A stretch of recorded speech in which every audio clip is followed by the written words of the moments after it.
לשת אדוניו, אין אדוני לא ידע אותי מה בבית, וכל אשר יש לו נתן בידי, ואיך הסערה הגדולה הזאת וחטאתי לאלוקים. On nous ramène ici le passage Atsoum de cette paracha Atsouma concernant Rabotai le Mirchol que la femme de Poutifar essaie de faire à Yosef. La femme de Poutifar a craqué devant Yosef. Elle a craqué devant la beauté de Yosef et elle est persuadée que, comment dire, que c'est son mazal. C'est mon mazal Yosef, c'est avec lui que je dois amener une enfant, etc. Elle a vu dans les astres comme ça et elle a vu que les Chaora, il faut absolument qu'elle aille avec lui. Et maintenant, bien sûr, elle est en train de tourner autour de lui, elle est en train de l'exciter. Et là, on voit Pitoum Rabotai, Kaviachol, un débat entre les deux qui se passe, qui est très bizarre, qu'on ne connaît pas d'habitude, c'est pas comme ça que ça se passe d'habitude. Quand un bonhomme, comme j'expliquais ce matin aux élèves, quand un bonhomme il a un cavadome, alors son cavadome, c'est stop, on s'en va, laisse-moi tranquille, je ne compte pas avec toi. Mais là, on voit, non, il rentre dans une discussion avec elle. Elle lui dit, non, regarde, ça serait bien qu'on soit ensemble, écrouler, quel est le problème, etc. Et lui, il commence à lui sortir des trucs. Il commence à lui dire, par exemple, on a l'habitude, dans nos familles à nous, moi je viens d'Abraham, Israël, Yaakov, mon grand-père c'était Abraham, ouais, mon arrière-grand-père. Mon grand-père c'était Israël, et mon père c'est Yaakov. Je viens d'une famille spéciale où là-bas, c'est connu que nous sommes des prophètes. Nous recevons la prophétie d'Hachem. Et Hachem, il vient à tout moment. Ça peut être le soir, ça peut être l'après-midi, ça peut être le matin, au moment qu'il a l'intention de transmettre un message. Imagine-toi que pour l'Olam, maintenant il vient pour m'annoncer quelque chose en prophétie, et moi je suis en train de faire la verre avec toi. Hein? Qu'est-ce qu'on fait là? Comme il lui disait. Après, ah bon, il continue, il lâche pas. Après il dit, demain, le Kohen Gadol, il aura ici le pectoral, ici devant lui, et là-bas il y a 12 pierres. Il y a 12 pierres, et si jamais je fais la verre avec toi, hein, ma pierre ne pourrait pas être là-bas. On ne peut pas mettre une pierre, la pierre de quelqu'un qui a fauté. Donc elle ne sera pas là-bas, ma pierre. Et quand on demandera, comment c'est que la pierre de Yosef, elle n'est pas là-bas? Qu'est-ce qu'on répondra? Parce que Yosef, il a fauté. Hein? Dis-moi, je peux faire une chose pareille? Et elle lâche pas, elle continue. Et après, il lui amène des sipourim, mais de l'au-delà.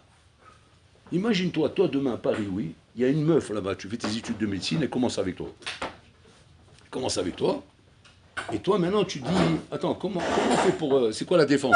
C'est comme dans les arts martiaux. C'est-à-dire, il y a un melon, il m'attaque dans le métro, là, maintenant. Ouais, comment je me défends? Alors, bah, il faut apprendre à se défendre. Si tu sais pas te battre, il va te mettre un coup de tête, après c'est fini. Mais, les parades, l'ignani, ouais. Maintenant, ça, c'est quand c'est un melon. Maintenant, comment on fait quand c'est une gonzesse? Ouais, comment on fait la parade de la gonzesse? Comment on fait avec elle? Alors là, Yosef vient nous apprendre, parce que la paracha c'est notre Torah, c'est notre Shkafot. Il vient nous apprendre comment on se défend. Comment on se défend quand on a le mal devant nous et les salades devant nous. C'est quoi ce genre de défense? Imagine-toi, j'ai cette Zoloba devant moi, elle ne comprend rien à sa vie, ouais, elle est complètement perchée, elle est dans son monde, le monde de la séduction, le monde de la drague, le monde de l'amusement, elle est là-bas, elle. Ouais. Alors moi, j'ai fait Ner Yosef. Bon, un petit peu, quoi. J'ai pris une petite dose, ouais. Je suis pas encore en overdose, mais pour l'instant, je suis dans la dose, ouais. Et donc, voilà, comment je lui parle à elle? Alors moi, avant ça se passait d'une manière, maintenant ça doit se passer d'une autre manière. Comment on l'apprend? Tu l'apprends du Yosef Hatzadik. C'est-à-dire quoi? Si tu veux arriver à combattre ton Yetzirah, c'est ce que j'apprends Yosef Hatzadik. Tu dois te battre avec des grandes choses, pas avec des petites choses. Tu ne dois pas venir comme un bidon, comme un mesken, comme un tokar, qui vient avec des petits ta'anot. Des petits ta'anot, c'est-à-dire des petits arguments. Le Yetzer Hara, il veut te faire fauter, et tu veux dire, non, c'est péché, c'est pas bien. Allez, fais Zera Levatala. Non, c'est péché. Après Zera Levatala, après on fait, c'est la Torah, elle dit que c'est assourd, et si je fais ça, après je tué des Neshamot, c'est comme si tu comprends, je tué des Neshamot, c'est pas comme ça qu'on se bat contre les Yetzer Hara. Pour se battre contre les Yetzer Hara, Rabotai, comme je l'ai expliqué ce matin aux élèves, il y a deux choses essentielles, qui sont tes ambitions et ton kavadom. Tes ambitions, c'est ce que tu veux devenir. Si tu n'as pas d'ambition, le Yetzer Hara, il te mange comme un bamba sans sel. Un bonhomme qui n'a pas d'ambition, c'est un bonhomme qui va nulle part. C'est un bonhomme qui n'est pas un mandé amar. C'est-à-dire il n'y a pas d'enjeu pour toi dans la vie. Il n'y a pas d'enjeu de perdre quelque chose. L'enjeu de perdre quoi? Tu es un tocard, tu es un zéro, tu es un nul. Tu es un petit barreau qui traîne dans la nature. Qu'est-ce qu'il y a à perdre? Même tu veux dire, je fais mes études de médecine. Azma, tu deviendras docteur avec 10 meufs de côté. Mabaya de faire les 400 coups à côté, de médecin, c'est pas une stira. Ça contredit pas. Donc il n'y a pas d'argument, parce que il n'y a pas d'enjeu ici. De la même façon, que la Gemara a dit comme ça. La Gemara a dit, c'est quoi le secret du riche qui devient riche? Et la Gemara a dit quelque chose de super banal, on se demande c'est quoi le pshat. Il dit, c'est quoi le secret des riches pour devenir riches? Oh, c'est intéressant cette Gemara. Le secret des riches pour devenir riches, bon, il y a quoi, il y a une recette. La Gemara a dit oui, il y a une recette. C'est quoi? C'est Pruta, Mistarefet et Pruta. Pruta, Mistarefet et Pruta. C'est ça le secret des riches. C'est-à-dire qu'un bonhomme riche, Rabotai, ne devient riche que parce qu'il ne gaspille aucune Pruta. Quoi, tu veux dire quoi? Être riche, c'est une barre? Exactement. Être riche, c'est une barre. On ne dépense pas d'argent pour rien. C'est qu'un bonhomme Rabotai, qui est riche et qui peut être généreux, mais généreux pas pour rien. Le gaspillage, ça n'existe pas chez un riche. Chez qui ça existe le gaspillage? Que chez les pauvres. C'est Atsoum, c'est à l'envers. Un pauvre, il n'a pas de quoi manger, il n'a pas de quoi vivre. Chez lui, il y a du gaspillage, oui. Et vous allez comprendre pourquoi. C'est Atsoum. Alors chez le riche, il a de quoi manger. Il a de quoi. Il a une bouteille de whisky, il reste un fond comme ça, il ne la jette pas. Pourquoi? Parce qu'il y a du whisky encore. Ouais. Un pauvre, il est capable de jeter. C'est quoi le pshat? Qu'est-ce qu'il a de moi? Elle dit parce que chez le pauvre, en pruta mistarefet et pruta. Chez le riche, pruta mistarefet et pruta. C'est-à-dire comme ça. Pourquoi la pruta, je suis mezalzelba? Parce que tu veux dire, parce que c'est une pruta. Une pruta, c'est quoi ça? On va dire, c'est un shekel. Pourquoi je suis mezalzel d'un shekel? Parce que c'est qu'un shekel. Tu as vu la réponse que je t'ai donnée? Parce que tu vois ça comme un shekel, c'est pour ça qu'il y a chinamik chez mezalzel dans la pruta. Mais imagine-toi que ce shekel-là te permet maintenant d'être millionnaire. Parce que quand c'est qu'on est millionnaire, quand on a 1 million. Quand c'est qu'on est milliardaire, quand on a 1 milliard. C'est comme ça que ça marche. Tant que tu n'as pas 1 milliard, tu n'es pas milliardaire. Tu dis, mais moi j'ai 900 millions, 900... Par contre, shekel. Il manque un shekel. Je peux être inscrit dans le cercle des milliardaires? Non. Il faut que tu trouves le shekel. Maintenant, quand tu vas trouver le shekel, wow, il va le regarder avec admiration. Précieusement, il va le mettre dans sa poche. Parce que ce shekel me rend milliardaire. Alors que chez le pauvre, ce shekel ne te rend rien. Il ne te rend rien parce qu'il n'y a rien. C'est ça l'union. Quand un bonhomme veut comprendre, qu'est-ce qu'il doit me donner, comment dire, la sensibilité du Bitouzman? Qu'est-ce qui me rend sensible au Bitouzman? Je suis assis dans le CDR, au lieu d'étudier, je discute. Je suis exactement comme ce pauvre-là que En Pruta Mistarefet et Pruta. Pourquoi? Parce que j'ai rien. Et quand j'ai rien, j'ai rien à perdre. J'ai rien à perdre parce qu'il n'y a rien. Il ne se passera jamais rien et j'arriverai jamais nulle part. Alors pourquoi tu... Mais quand un bonhomme en bataille, il a en tête l'ambition de se dire, j'étudie pour devenir un gadol. C'est-à-dire que regarde où il est lui. C'est-à-dire que lui, il a l'ambition. J'étudie pour devenir un gadol. Donc il y a 2 bonhommes à la yeshiva qui étudient la même souga. Ils ont le même parcours. Ils étudient les mêmes chiours. Ils sont dans les mêmes chiourim. Ils ont le même truc, le même régime. Ouais. Un, ça devient une bombe. L'autre, ça devient un tokar. Vous avez dit, c'est quoi la différence entre les deux? Ils ont étudié la même chose. Ils sont dans les mêmes chiourim. Ils ont eu les mêmes conditions. Pourquoi il est sorti comme ça? Pas shoot. Un, il avait l'ambition de devenir un gadol. L'autre, il étudiait pour étudier. Il est yeshiva, l'omdim. On étudie. Il manquait juste l'ambition de devenir un gadol. Et en quoi l'ambition de devenir un gadol va porter préjudice à ta réussite? Pas shoot, parce que là-bas, je suis dans un cas de pruta, mistarefet et pruta. Alors que là, je suis dans un cas de pruta, lo mistarefet et pruta. C'est-à-dire que tant qu'il n'y a pas une ambition, Rabotai, tant qu'il n'y a pas un projet, tant qu'il n'y a pas quelque chose qui mobilise tous tes actes pour être l'élément comme un puzzle qui va construire la matara suivante. Alors, on va dire que chaque élément est important. Parce que chaque élément me sert à construire la matara. Mais il n'y a pas de matara. Donc il n'y a pas de puzzle. Il n'y a pas de puzzle. Pour moi, c'est quoi? C'est des particules de morceaux de trucs qui ne veulent rien dire. Parce que je ne vois pas où on veut arriver avec ça. Mais quand je t'ai montré que ça, c'est pour avoir ce paysage. Voilà, le puzzle, c'est ça. Alors bon, non, il a ça en tête, mais il cherche maintenant les pièces. Et chaque pièce, elle est importante pour lui. Parce qu'ici, il ne peut pas commencer à dire, bon, ça sert à rien, ça c'est n'importe quoi. Il voit que le petit bout est bleu, ça c'est rien, ça c'est rien. Il balance. À la fin, le puzzle, il n'y en aura pas. Il n'y en aura jamais. Il n'y en aura jamais. Pourquoi? Parce que pour lui, ça ne sert à rien. Ça va nulle part. Il n'y a pas d'ambition, il n'y a pas de projet, il n'y a pas de tachlit. Et c'est comme ça, Rabotai, que Chaz Shalom, un homme dans la vie, se fait couper la tête par le Yetzirah. Le Yetzirah, Rabotai, qui cherche le Yetzirah? Il cherche les bonhommes qui n'ont pas de projet. Il cherche les bonhommes avant tout, je parle. Il s'occupe des autres aussi. Mais là-bas, c'est un autre travail. Mais il cherche les gens qui n'ont pas de projet, Rabotai. Les gens qui sont caviarol, qui sont qui sont sans avenir, sans rien devant eux. Des bonhommes qui n'ont pas forcément quelque chose qui représente pour eux un enjeu. Alors quand tu viens à l'Yeshiva, et que pour toi, bon, c'est une année à passer, ou bien, bon, je sais combien de temps tu vas rester, mais il n'y a pas un enjeu, il n'y a pas un tarlit, il n'y a pas une ambition derrière. Va dire que rien ne pourra te donner la motivation que tu aurais si tu avais cette ambition derrière.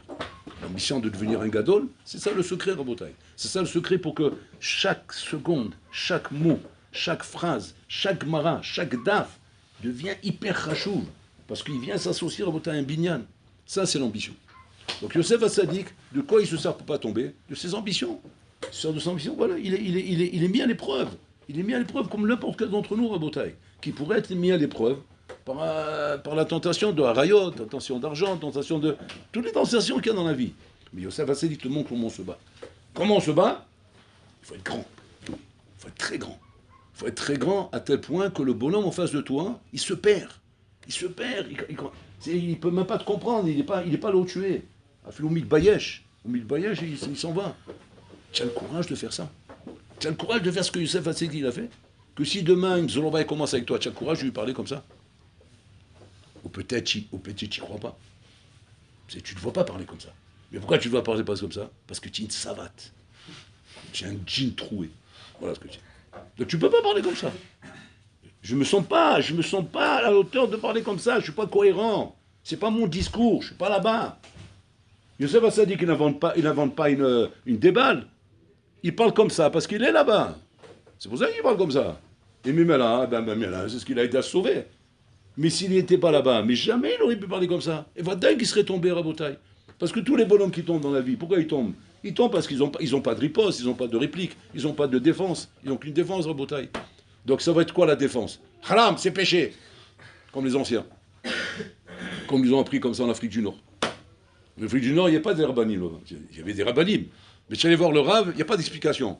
Là-bas, il n'y a pas le moussard, les explications, l'ashkafa, etc. Tu venais chez le sadique, Arabi sadique, explique-moi là, j'ai une chéla dans l'ashkafa. Haram! Et si jamais tu répètes la question une deuxième fois, il te maudit. Donc c'était clair.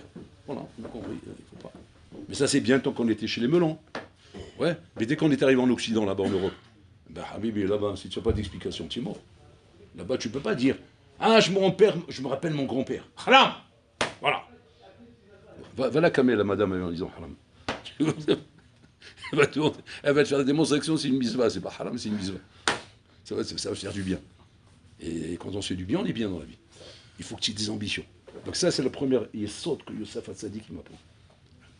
Un homme qui n'a pas d'ambition est un homme à Botaï qui ne peut pas sortir en guerre contre le Yetzirah. Qui t'etse la milchama loivecha. Qui t'etse la milchama loivecha n'existe que si tu as d'ambition. Tu n'as pas d'ambition, tu ne peux pas arriver. Qui t'etse la milchama. C'est même pas la peine. La milchama, elle est perdue d'avance. Donc il faut des chiffres, des idées grandes, qui sont pas des choses que tu improvises ou que tu inventes. Ça correspond à ce que tu es, ça correspond à tes chiffres, ça correspond à ce que tu es. Un Bachour, à Botaï, à l'Eshiva, ne fait pas Bitul Torah, pas parce que c'est un monstre, pas parce que c'est un boras, pas parce qu'il est têtu, parce qu'il est fort. Non, il est comme toi, il n'est pas plus fort que toi. Tu sais pourquoi il ne fait pas Bitul Torah? C'est tout simplement parce qu'il a des ambitions de devenir un gadol. Et ces ambitions, Rabotai, c'est comme le puzzle, comme on l'a dit, le pousse à faire attention à chaque moment. Parce que chaque moment s'associe à quelque chose d'autre. Ce qui n'est pas le cas quand tu n'as pas d'ambition. Bien fait. Maintenant, ça, c'est l'ambition. Maintenant, il y a ce qu'on appelle le kavadom. Kavadom, c'est savoir quoi? Tout homme doit avoir un kavadom. Kavadom, c'est quoi? La limite. La limite à pas dépasser. Maintenant, ça ne veut pas dire qu'en dehors de la limite, ça va bien. Mais ça, c'est la limite rouge. La ligne rouge qu'il ne faut pas dépasser. Un bonhomme qui n'a pas de kavadom dans la vie Rabotai, pareil, il est mort. Il est mort. Parce que même si maintenant on va dire comme ça, avec l'ambition, normalement, tu devrais réussir à repousser le danger qu'il y a devant toi, mais il y a des fois, Rabotai, il s'est juré de te faire ta peau. Et maintenant, toi, avec tes ambitions, avec tous ces trucs-là, je vais te faire tomber. C'est ce qu'il a fait avec Yosef. C'est que le Serra s'est pas laissé décourager parce qu'il est Yosef, qui vient avec ses grandes déballes. Le pectoral, la névoie, l'ignanime. On n'a pas vu qu'elle s'est arrêtée. Elle a continué quand même. Alors maintenant, il faut savoir, quelle est la parade? Quelle est la parade quand lui Serra, maintenant, il s'acharne? C'est quand maintenant, il passe la vitesse. Il reste pas sur une petite approche comme ça, sympathique, ou avec une petite parade, je l'envoie balader. Non, maintenant, ils s'incrustent, ils se bagarrent. Maintenant, ils font un cavadom. Cavadom, chaque juif doit avoir un cavadom, Rabotai. Cavadom, c'est de savoir maintenant où je mets la limite. Et il faut aller ça, mais vous, Rabotai. Je racontais aux élèves ce matin comment j'avais un élève, je pense de ça plusieurs années en arrière, Rabotai. Un bonhomme qui a fait la Yeshiva, il était ici, Rabotai. Il a fait ici 1 an et demi, 2 ans à peu près. Et après, il est parti faire des études de médecine. Alors, c'est une mode, des fois. Et bien sûr, en faculté, il y a tout ce qu'il faut et tout ce qu'il ne faut pas. Donc, il y a les meufs, etc. Et là-bas, il y avait une fille dans la section où il était, très belle. Une Zoloba, une Goya. Et comment elle s'est intéressée à lui. Elle est comme la femme de Poutifa. Elle le trouvait beau gosse. Bon, et elle est belle. Maintenant, comment elle fait l'approche? Elle a senti qu'elle avait devant elle un bonhomme qui va pas tomber facilement. Elle a vu qu'il fait attention. Elle a vu que c'est un bonhomme qu'il a des gdarim. Hein? Juif? Qui? Le garçon, c'est un juif. Il y a Jiva, pas un goy. Ouais, la meuf est une goya. Elle a vu que c'est un bonhomme qui a des barrières, donc elle s'est dit, bon, je vais pas l'attaquer en mode débauché, je vais l'attaquer en mode classe. Donc qu'est-ce qu'elle fait? Elle vient le voir, lui me raconte tout ça. Hein. Elle lui dit, on pourrait faire les devoirs ensemble? C'est classique. Alors il lui dit, bon, il n'a pas vu le truc venir. Pour lui, bon, ça va. Il dit, mais où ça? Eh bien, à la bibliothèque. D'accord, pas de problème. Il savait qu'elle était bonne, elle réfléchissait bien, il dit, bon, ça va, ça peut être intéressant. Donc il a commencé à faire ses devoirs à la bibliothèque avec elle. Maintenant, la bibliothèque, c'est juste un démarrage. Maintenant, après, on l'a proposé, viens, on va à la maison, ici, on n'est pas concentré, les gens, ils parlent, etc. On peut aller à la maison. Il dit, ouais, attends, mais à la maison, c'est plus compliqué. Il ne faut pas qu'on se retrouve tout seul à la maison. Il y a Yichoud. Il dit, on n'a pas le droit de s'isoler, c'est ma religion. Il dit, bah, pas de problème, moi je respecte ta religion. Mais quoi, il n'y a personne à la maison, on vient quand il y a quelqu'un. D'accord. D'accord. Il venait à la maison que quand il y avait papa, maman ou la femme de ménage. Il y a quelqu'un à la maison. Et comme ça, il venait avec elle à la maison. Donc, je faisais un 2e mois. Et après qu'il est à la maison, Pitom, c'est arrivé un jour, c'était le fameux jour, ouais, comme Youssef Hatzadik, où le Sarah, il a fait son plan, et le plan D, il se met en marche, compte à rebours. Pitom, plus personne à la maison, par hasard et pas de hasard. Ouais. Comme par coïncidence. Là, c'était le plan du désert. Et maintenant, plus personne à la maison. Et maintenant, il est avec elle. Bon, ils font les devoirs, tout va bien. Jusqu'au moment où la meuf, elle sent que ça y est, il faut passer à l'action. Ouais, elle lui prend la main. Elle lui prend la main, elle lui fait un sourire. En fait, c'est comme ça. C'est comme des films de Love Story. Lui, il voit ça. Il se sauve en courant, il sort de la maison en courant. Paf, Borer. N'importe qui va voir ça, il veut dire, mais attends, pourquoi tu t'énerves? Détends-toi. Et t'as pris la main, on va lui balader la main, et il dit, non, c'est pas pour moi. On a dit qu'on fait les devoirs ensemble, pas plus que ça. Adkan, on va pas plus loin que ça. Pour qui se sauve? C'est quoi ce hebel? Pourquoi pour être un juif, il faut être un fou? On dirait que c'est ça l'histoire des juifs. L'histoire des juifs, c'est l'histoire des fous. C'est tout de suite la course, les cris, on dirait que Makara. Tu as touché la main, c'est bon, elle a touché la main. Bah, tu as raison, c'est pas bien de toucher la main, mais ça, elle a touché, c'est bon. Tu l'envoies balader. Pourquoi? C'est Hulk. C'est pas Hulk qui va te mettre un bougnat dans la tête, c'est pas ça. Tu lui envoies la main, tu veux comme ça, elle bouge pas, elle a peur là, c'est une femme, elle a peur de toi. Donc, ma pahad, ma inyan. Kavadom.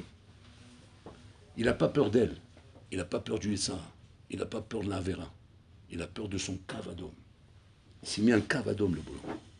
Le bonhomme, quand il est parti en faculté, il s'est dit, mon Kavadom, c'est quoi? C'est on ne me touche pas. Une femme ne me touche pas. C'est un Kavadom. Il arrive ce qu'il arrive. On ne me touche pas. Elle a touché, pouf. Mais qui a donné une ampleur à ce contact-là, qu'on ne verrait pas de la même manière chez un autre. Tu sais c'est quoi la différence? Parce que chez un autre, quand il n'y a pas de Kavadom, il n'y a que ça. Alors va réagir maintenant sur l'interdiction. Va agir. Ben, tu mets tout le temps maintenant. Le roi Shtout, ça, il est rentré. Tu dis quoi? Quand il y a Kavadom, le roi Shtout, il ne rentre pas. C'est ça le sod. C'est ce qu'il nous apprend Youssef Hatzadik. Quand il y a Kavadom, le roi Shtout ne peut pas rentrer. Pourquoi? Parce qu'il y a une protection. Il y a Kaviachol, il y a un amortisseur. Un amortisseur qui ne laisse pas passer le Timtoum qui peut rentrer ici. Quand il n'y a pas de Kavadom, alors tu ne vois pas le truc venir.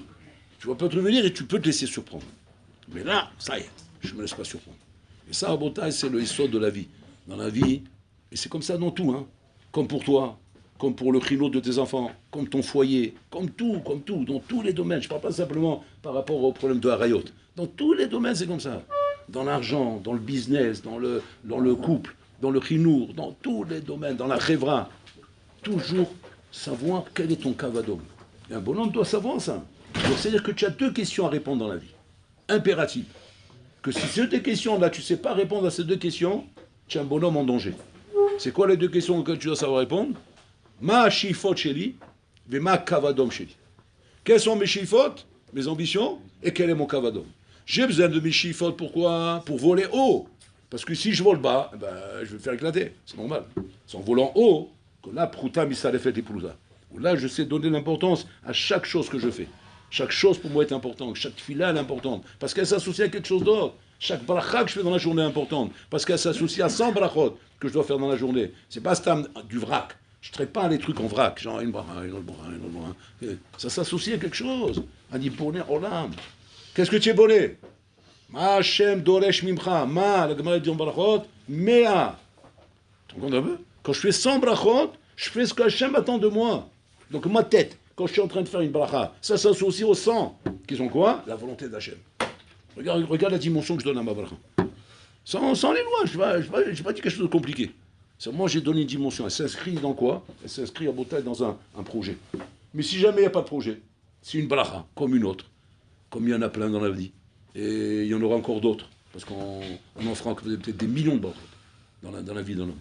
Mais ça reste une bracha en bouteille qui ne s'associe à rien. Quelle raison tu as de la faire Bekavana? Ce sera juste raboter de temps en temps comme ça, un éveil. Ah, il faut faire Bekavana. Alors à ce moment-là, je fais Bekavana. Et après, j'oublie. Et après, encore une fois. Et après, j'oublie. Mais ça s'associe à rien, c'est pour ça que tu n'y arrives pas. Donc la première chose, raboter, c'est tes ambitions. Quelles sont tes ambitions? Par rapport à ton limut Torah, par rapport à tes filotes, par rapport à ta vodat Hashem, par rapport à ton chikolamidot. Chaque chose doit être par rapport à un tachlit, une ambition que tu as. Et de l'autre côté, ma kavadom shira. C'est quoi la limite rouge que ça, je passe pas? Je descends pas en dessous de ça. Que ça, c'est pas possible que j'aille en dessous de ça. Parce que si ces choses-là, Rabota, tu les as pas entre tes mains, ta milchama, elle est impossible, Rabota, impossible. On ne peut pas se battre contre un ennemi comme lui, Tzara, Rabota, qui est une puissance Atsuma. Il s'est battu contre des géants, Rabota. On ne peut pas se battre contre un phénomène pareil, Rabota, si on n'a pas des stratagèmes, si on n'a pas, Rabota, une chose aussi forte en nous, Rabota. Et ça, c'est tous les sorts, Rabota. Parce que sinon, on est à la merci, Rabota, des dimionautes de la vie. Le dimion de la vie, Rabotai, c'est la chose la plus dangereuse dans la vie d'un homme. Le dimion. Le dimion, Rabotai, de ne pas confronter et vivre la réalité, la mitziout, Rabotai. C'est quoi la différence entre la mitziout et le dimion, Rabotai? La mitziout, c'est la réalité qui va être en vérité, qui va être ta vie réellement. La dimion, c'est ce qu'on te fait croire que ça va être ta vie. C'est-à-dire, on te fait croire qu'une achilami, si tu fais rien, ben, tu vas kiffer. Si tu travailles pas bien, ben tu kifferas quand même. C'est pas grave. On te fait croire des choses. La mitziout, c'est savoir que non, ça se passe pas comme ça. Il y a la cigale et la fourmi. Si je suis une cigale, je terminerai comme une cigale. Si je suis une fourmi, je terminerai comme une fourmi. Vous connaissez l'histoire de la cigale et la fourmi? La fourmi, elle travaille comme un singe, comme un black, comme un noir, comme un nègre. Et comme ça, tout l'été, au lieu d'aller sur la plage de se détendre, elle ramasse pour que l'hiver, il arrive, elle ait de quoi manger. La cigale, tout l'été, avec la guitare. Je vais vous chanter la balade, comme ça. La cigale, tout l'été, comme ça, avec la guitare. Et la cigale, quand elle voit les fourmis comme ça en train avec le soleil comme ça, au lieu d'aller se mettre sur la plage, la cigale, elle rigole. Elle dit, mais vous êtes folle, vous êtes fous. Mais reposez-vous un petit peu. Il fait beau, la vie, elle est belle. Détendez-vous. Non, allez, ça suffit, venez chanter avec moi. Venez, on va chanter la balade. La fourmi, elle lui dit, ah bébé, les beaux jours vont passer, l'hiver va arriver, on va se retrouver. Mais elle rigole, elle. C'est l'hiver, quel hiver. Regarde comme il fait beau, le ciel est bleu. Quel hiver? Qu'est-ce qui peut arriver dans la vie quand le ciel est aussi bleu que ça? Et puis Tom, l'hiver, il arrive. Et la cigale, elle vient pleurer chez la fourmi.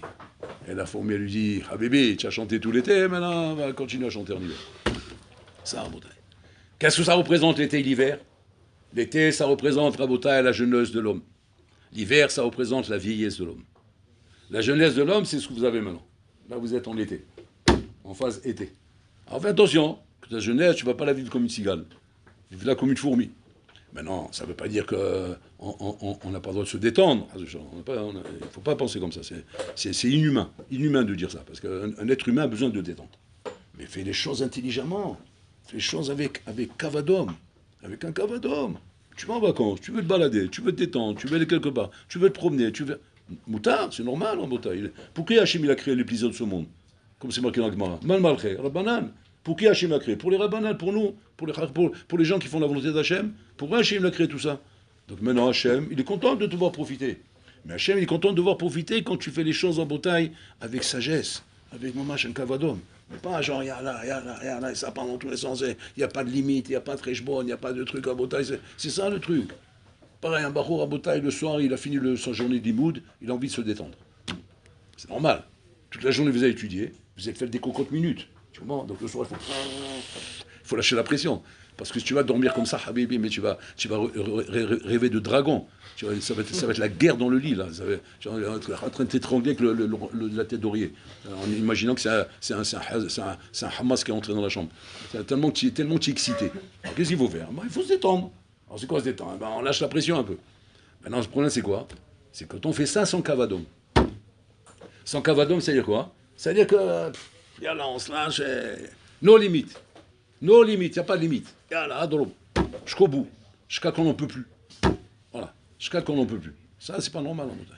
Mais ça ne doit pas être pas normal dans ta tête parce que tu vas dire ouais, mais parce que je vais déranger mon copain de dormir ou je vais faire ça. Ça, c'est des petits calculs en montagne. C'est vrai, c'est émettre de dire ça.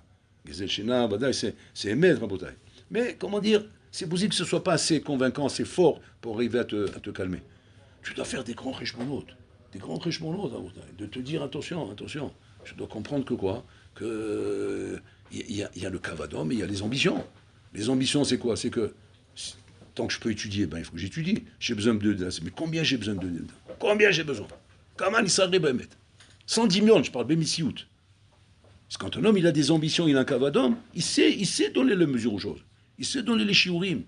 Qui sait pas donner les shiurim? C'est le bonhomme comme une ambition, on dit ça. Comme un katan chez Olobardat. Un katan, tu lui achètes un paquet de bonbons comme ça. Qu'est-ce qu'il y a dans le paquet de bonbons? Il y a 5 kilos de bonbons. Il mange jusqu'à qu'il n'en peut plus.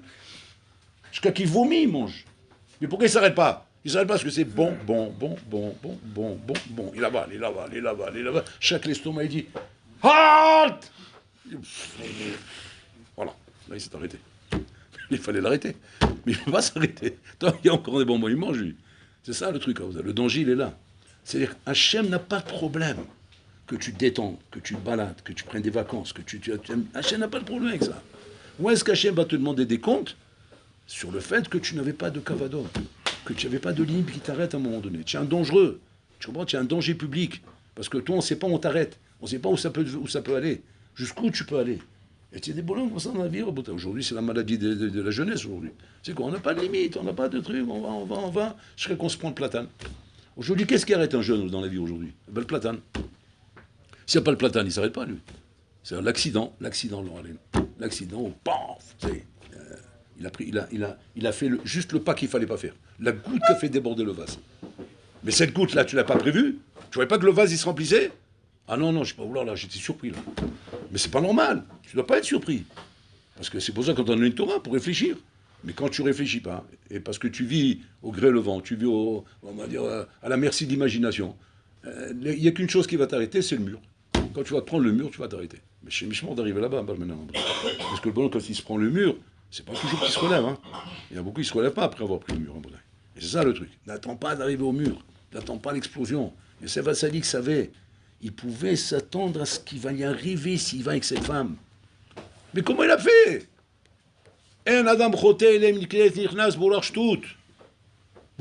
question elle est comme ça. Il y avait le Warshtout ici? Oui, il y avait. C'est Rachid qui le dit. Rachid dit qu'il est venu dans la maison pour aller avec elle.